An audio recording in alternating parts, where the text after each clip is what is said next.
8장 19절부터 마지막 절입니다.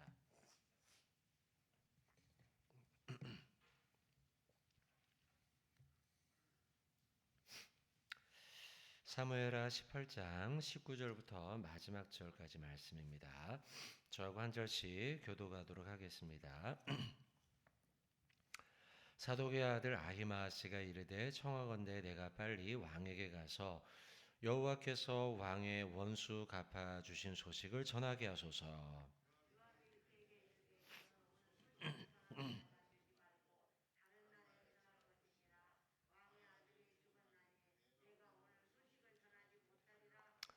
요압이 구스 사람에게 이르되 내가 가서 본 것을 왕께 아뢰라 하매 구스 사람이 요압에게 절하고 다름질하여 가니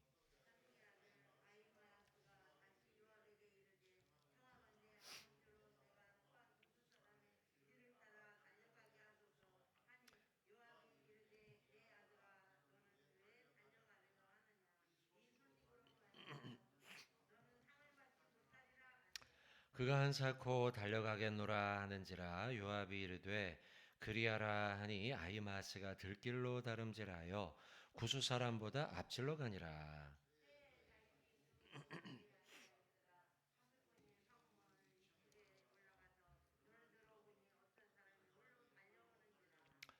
파수꾼이 외쳐 왕께 아뢰매 왕이 이르되 그가 만일 혼자면 그의 입에 소식이 있으리라 할 때 그가 점점 가까이 오니라.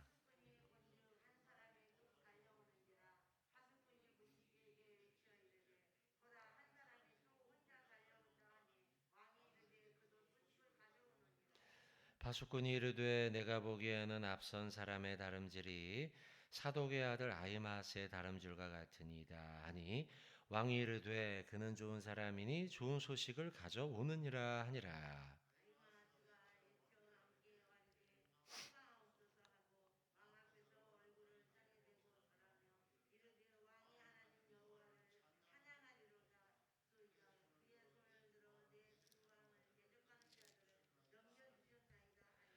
왕이 이르되 젊은 압살롬은 잘 있느냐 아니라 아히마아스가 대답하되 요압이 왕의 종 나를 보낼 때에 크게 소동하는 것을 보았사오나 무슨 일인지 알지 못하였나이다 하니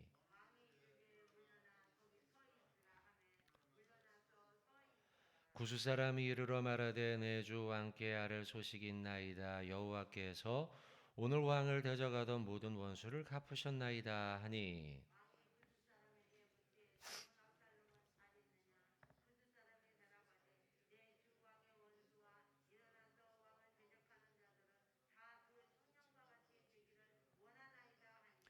왕의 마음이 심히 같이 합독하겠습니다. 왕의 마음이 심히 아파 문 위층으로 올라가서 우니라. 그가 올라갈 때에 말하기를 내 아들 압살롬아 내 아들 압살롬아 차라리 내가 너를 대신하여 죽었다면 압살롬 내 아들아 하였더라. 아멘. 자, 오늘 19절부터 마지막 절까지 말씀 보았습니다. 이제 드디어 압살롬이 반역의 종지부를 찍게 되죠. 그 자신이 이제 죽게 되었죠. 나무에 걸려서 죽게 되고 죽고 난 다음에 이제 사후 처리에 진행이 되는 말씀이 오늘 기록되어 있습니다. 이제 압살롬이 죽음으로 인해서 반란이 끝났음을 왕에게 알려야 되지 않겠습니까? 왕에게 알리는 과정 속에 이제 등장하는 인물이 우리가 오늘 본 아히마스라고 하는 인물입니다. 19절에 보시면 사독의 아들 아히마스가 이르되 자 아히마스는 사독의 아들이고 또 이 인물은 그 앞서 이제 다윗이 고난을 당해서 왕궁에서 이제 피난을 가지 않습니까? 피난을 갈 때에 이들을 왕과 같이 동행하겠다, 다윗과 같이 동행하겠다라고 할 때 돌려보내면서 그러면서 왕궁에서 일어나는 일들에 대해서 우리에게 신속하게 알리는 그 소식꾼으로서의 역할을 하게 되었습니다. 자, 그리고 오늘 본문에도 이제 또 나오죠. 실제로 또한 소식을 전하는 소식꾼으로서 오늘 등장하고 있는데, 근데 이 아히마스가 이제 19절에 사독의 아들 아히마스가 이르되 청하건대 내가 빨리 가서 왕에게 가서 여호와께서 왕의 원수, 이 왕의 원수는 이제 압살롬이죠. 근데 아히마스는 순간적으로 잊어버린 겁니다. 이 왕의 원수이기도 하지만 아들이라는 사실을 잊어버리고서 이런 표현을 쓰고 있죠. 자, 그래서 원수 갚아주신 것을 전하게 해달라라고 하면서 요압에게 요청합니다. 이때 요압이 어떻게 합니까? 가라 하지 않고 만류하죠. 이 만류하는 모습을 보면서 요압의 마음이 어땠는가? 앞으로 어떤 일이 벌어질 것인가? 요압은 짐작하고 있었다는 사실을 알게 됩니다. 사실 그러나 이 짐작했던 것, 다윗이 이 소식을 들을 때에 가슴 아파하고 이 소식을 전하는 자 역시 칭찬받지 못할 것에 대해서 요압은 알고 있었다는 걸 우리는 짐작할 수 있는데, 그런데 어제 본문에서 요압은 어떻게 합니까? 죽이라고 명령하잖아요. 빨리 죽여라 하면서 막 나서가지고 그런 행동을 벌이지 않습니까? 그래서 어제 본문도 마찬가지고 오늘 본문도 마찬가지고 요압은 결국 이 압살롬을 죽이는 이 죄, 물론 반란을 일으켰지만 다윗이 신신당부하며 죽이지 말 것을 부탁했음을 알고 있음에도 불구하고 그 일을 범하는 자가 되고 말았다는 거예요. 자, 알 수 있는 것이 일단 어제 보면 14절 15절에서 요압은 알고 있음에도 압살롬을 죽였다. 우리는 그걸 이제 14, 15절에 나와 있고요. 또한 오늘 본문에서는 아히마스를 분명히 제지하고 있지 않습니까? 가지 마라. 22절에 보시면 끝자락에 이렇게 나오죠. 내 아들아, 너는 왜 달려가려고 하느냐? 왕에게 왜 그 소식을 전하려고 하느냐? 이 소식을 전한 것으로 말미암아서 너는 절대 상 받지 못한다. 이렇게 이야기하면서 그러면서 이 일에 대해 알리는 자가 상 받지 못할 것. 그러면서 왕의 아들 압살롬을 죽인 것이 분명히 다윗이 원치 않는 일이라는 걸 알면서도 그가 범했다는 사실을 우리는 알 수 있죠. 또한 이런 일을 짐작하고 마음에 아히마스에게 가지 마라 이야기할 수 있었던 것은 과거에 비슷한 사건이 있었기 때문입니다. 자, 1장 한번 찾아보세요. 1장 사무엘하 1장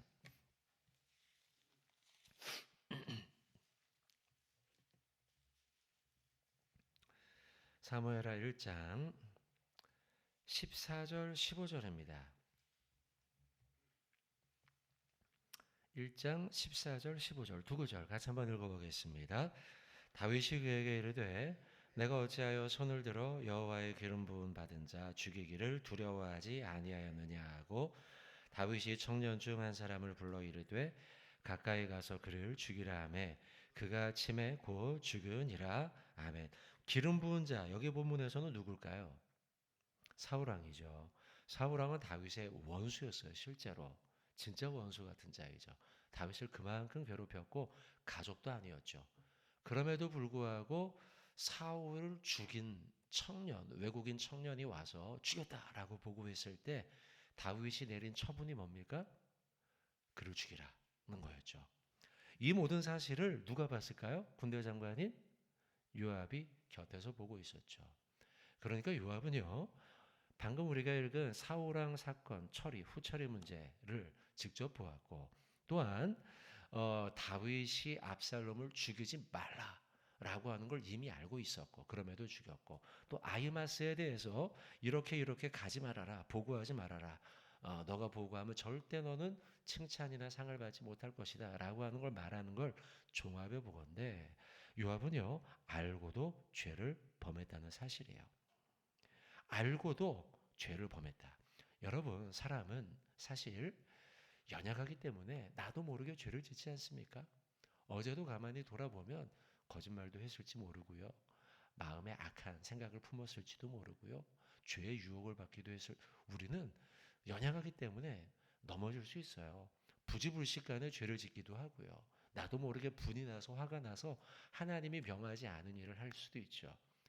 그러나 우리는 연약해요. 그렇기 때문에 그렇긴 하는데, 그런데 여러분, 알고도, 이게 죄인지 알고도 누구를 해코지하거나 이게 죄인지 알매도 불구하고 누구에게 막 화를 내거나 거짓말을 하거나 조작을 하거나 이런 요압을 보면서 우리는 무엇을 생각해야 하는가? 아, 그래. 내가 연약해서 죄를 짓기도 하지만 그럼에도 불구하고 알면서도 죄를 짓는 이 일만큼은 우리가 멀리 해야겠다라는 것이죠. 결국 여러분 요압은 어떻게 되느냐?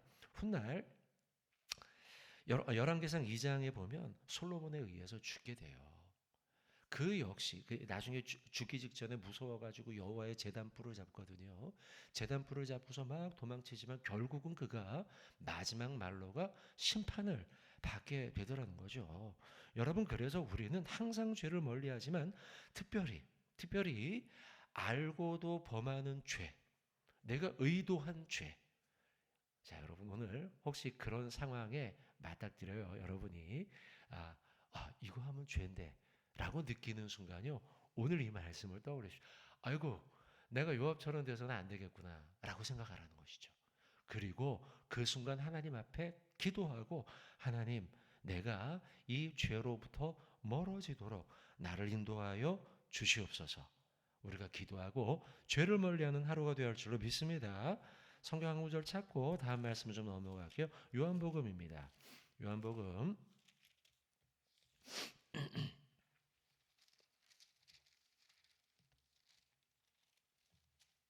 요한복음 9장 41절입니다. 요한복음 9장 41절.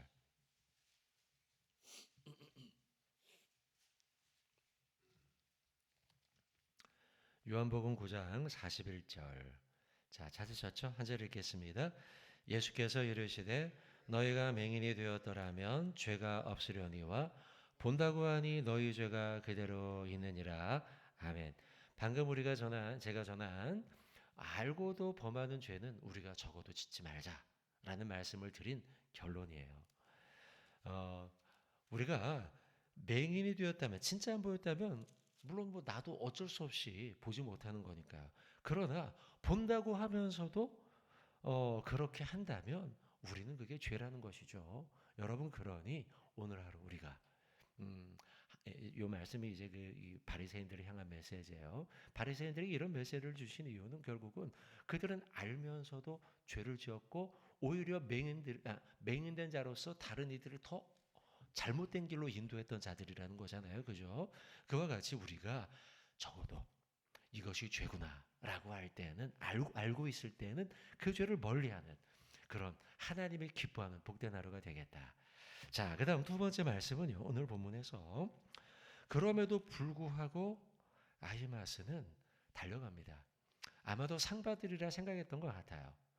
아히마스보다 사실은 구스 사람이 먼저 달려갔는데 심지어는요 너무 빨리 달려갔어요.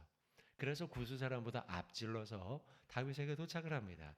다윗에게 도착해서 아히마스가 왕에게 보고를 하죠. 보고를 할 때에 자 29절에 보면 왕이 묻습니다. 젊은 압살롬을 고전에 28절에 보시면 아히마스가 외쳐 함께 하르되 평강하 없어서 왕 앞에서 얼굴을 땅에 대고 절하며 말합니다.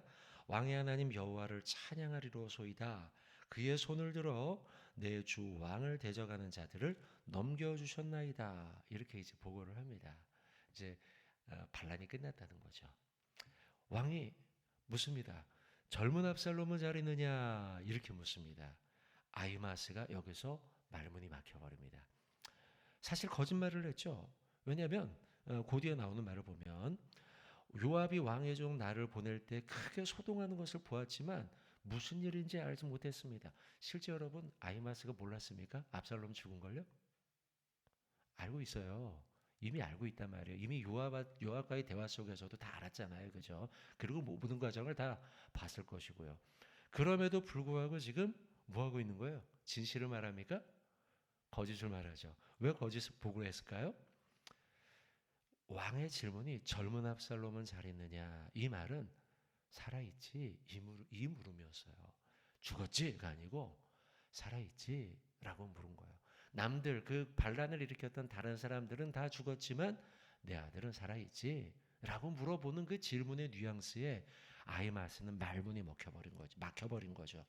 그래서 혹시나 이 말을 전할 때에 죽었다는 말을 전할 때에 다윗이 큰 충격을 받을까 봐 말을 할 수가 없었던 거죠. 그래서 얼렁뚱땅 얼버무린 겁니다. 제가 잘 모르겠습니다. 그러고 난 다음에 누가 도착합니까? 구스 사람이 도착하죠. 구스 사람에게 도착해서 물어볼 때에 죽었다는 이야기를 듣게 되죠. 그리고 자, 오늘 33절이에요. 이 말씀을 잠깐 보면요. 왕의 마음이 심히 아파합니다. 압살롬이 죽었다는 소식에 심히 아파서 한층 위로 올라가서 울기 시작합니다. 울면서 말하기를 내 아들 압살롬아, 내 아들 압살롬아, 차라리 내가 너를 대신하여 죽었더라면 압살롬, 내 아들아 하였더라. 제가 이 구절을 이제 미리 이제 말씀을 준비하면서 읽을 적에 뭐가 떠올랐냐면요. 지난 9월 달에 저희가 그 성경 통독을 했잖아요. 그죠? 성경 통독을 할 적에 드라마 바이블이라고 하는 앱을 이제 물론 뭐 한 장씩은 같이 교독하면서 교인들하고 읽었지만 전체적으로는 그 드라마 바이블이라고 하는 그 성경 어플리케이션을 틀었단 말이에요. 들으면서 우리가 눈으로 읽었거든요. 통독을 했거든요. 근데 그때 드라마 바이블에 성우들이 나와서 그거를 녹음을 했어요. 근데 이 구절을 제가 아직도 기억나요. 그 성우들이 쭉 이 본문들을 읽어 나가는데 여기서요 그 성우가 흉내를 제가 한번 내보겠습니다. 뒷부분에 이렇게 읽더라고요. 그가 올라갈 때 말하기를 내 아들 압살롬아, 내 아들 압살롬아, 차라리 내가 너를 대신하여 죽었더라면 압살롬, 내 아들. 굉장히 빠르게 읽거든요. 굉장히 빠르게 우리가 1.2배속인가 1.5배속으로 우리가 이게 틀어서 빠르게 했는데도 불구하고 그 성우가 굉장히 인상적으로 읽었던 게 제가 아직도 기억에 나요. 아마도 다윗도 그랬을 거라는 거죠. 내 아들, 내 아들. 지금 내 아들이 몇 번 나오는지 아세요? 5번 나와요. 5번. 이 짧은 구절에 내 아들이라는 표현이 5번이나 나오면서 그러면서 말하기를 차라리 내가 너를 대신하여 죽었더라면 이 짧은 한 절을 보면서 뭘 느끼냐면 아버지 다윗은 여전히 그 나쁘고 못된 아들 아주 못된 질이 떨어지는 그 아들이었음에도 불구하고 그 압살롬을 여전히 사랑하고 있다는 걸 우리에게 보여주죠. 사실 여러분 압살롬은 진짜 나쁜 사람이에요. 그의 죄는 굉장히 무거웠습니다. 굉장히 무거운 사람이에요. 일단은 가정을 파괴했어요. 형이었던 암놈을 살해하잖아요. 속였어요. 그것도 부식간에 죽인 게 아니에요. 몇 년 동안 벼르고 별러가지고 그리고 아주 계획적으로 계획을 세워서 형을 죽인 거죠. 아버지의 권위를 짓밟지 않았습니까? 아내였죠. 아내 후궁. 후궁들을 막 백주대낮에 범했어요. 아버지의 여인을 범했어요. 그리고 지금은 생명까지도 위협하고 있지 않습니까? 막 반란을 일으켜가지고 군대를 막 쫓아오게 해서는 지금 막 생명까지도 위협할 이런 아들이었다는 거죠. 사실 아무리 자식이라고 해도 용서하기가 어렵죠. 최근에 뭐 참 안타까운 일이긴 하지만 모 연예인 개그맨이 있죠. 그 연예인의 가족 간에 벌어지는 그 일을 보면서 또 제가 알기로는 기독교인으로 알고 있거든요. 그 부모님도 그렇고 그거 보면서 참 마음 아파요. 어떻게 이렇게까지 됐을까? 형제 간에도 되고 어쨌든 여러분 그걸 보면서 결국은 법정 다툼에 가고 서로 죽이니 살리니 이런 일들이 우리 주변에 있지 않습니까? 그럼에도 불구하고 오늘 본문에 다윗은 여전히 그 나쁘고 질이 떨어지는 그 아들을 사랑하면서 내 아들 압살롬아, 내 아들 이렇게 부르는 것이 오늘 본문의 맨 마지막 절이에요. 이걸 보면 뭘 느끼느냐? 결국 내가 아무리 못나도 진짜 그 마음이 넓으신 아버지 하나님 역시 우리를 이처럼 내 아들아, 내 딸아 라고 부르면서 내가 압살롬처럼 저렇게 저질스러운 죄를 짓는다 하더라도 아버지 하나님은 여전히 나를 내 아들아, 내 딸아 라고 부르면서 사랑하시는 아버지구나. 아버지 다윗의 모습을 보면서 더 마음이 풍성하고 넓고 깊으신 우리 하늘에 계신 나의 아버지의 마음을 우리가 엿보게 된다는 거죠. 마태복음 7장 11절에 보면 이런 말씀이 있어요. 너희가 악한 자라도 자식에게 나쁜 걸 줍니까? 좋은 걸 줍니까? 좋은 것을 주거든. 하물며 하늘에 계신 너희 아버지께서는 어떻게 하시겠느냐? 라는 것 아닙니까, 여러분? 누가복음 15장에도 보면 여러분 탕자의 아버지 이야기가 나오지 않습니까? 탕자, 그 탕자도 참 나쁘지 않습니까? 젊은 날에 아버지가 돌아가신 것도 아닌데 미리 유산을 날래잖아요. 그리고선 그 재산 다 챙겨갖고 나가서는 허랑방탕 막 다 막 여자들하고 돈 쓰고 막 비싼 물건 사느라고 돈 쓰고 돈 다 허비하고 낭비하고 돌아와서도 또 낯짝 두껍게 아버지한테 또 와가지고 그러잖아요. 그런데 아버지는 어떻게 해요? 날마다 문 앞에 나와 있잖아요. 그리고 아들이 왔을 때 너무 기뻐가지고 그 기쁨으로 온 동네 사람들을 불러가지고 축하연을 벌이지 않습니까? 여러분 우리 다 아시는 말씀이죠. 요한복음 3장 16절에 뭐 혹시 모르니까 한번 찾아보시죠. 요한복음 다 암송하지만 3장 16절. 최근에 이 구절을 참 마음에 지난 여름부터 이 구절을 마음에 많이 새기게 됐는데요. 자, 요한복음 3장 16절 같이 한번 읽어볼까요? 시작. 하나님이 세상을 이처럼 사랑하사 독생자를 주셨으니 이는 그를 믿는 자마다 멸망하지 않고 영생을 얻게 하려 하심이니라. 아멘. 이 첫 구절이에요. 하나님이 세상을 어떻게요? 이처럼. 이처럼이라는 건 뭘까요? 아들 예수를 이 못난 우리들을 위해서 십자가에 죽게 하는 것처럼 사랑하사. 우리 하늘에 계신 아버지는 이렇게 사랑이 풍성하신 분인 줄로 믿습니다. 자, 사랑하는 성도 여러분들, 우리 아버지께서 저와 여러분을 이렇게 사랑하시니 혹여 여러분의 마음을 최근에 괴롭히는 것이 있다 하더라도 내 마음이 막 괴롭고 힘들고 어렵다 하더라도 여전히 여러분들은 하나님의 그 풍성하신 사랑을 받는 존재라는 것을 여러분 잊지 마시고 그 사랑의 풍성함을 가슴에 품고 풍성하게 넉넉하게 너그럽게 자신에 대해서도요 이웃에 대해서도요 그렇게 사랑이 풍성하게 살아가시는 저와 여러분 되시길 주님의 이름으로 축원드립니다. 아멘.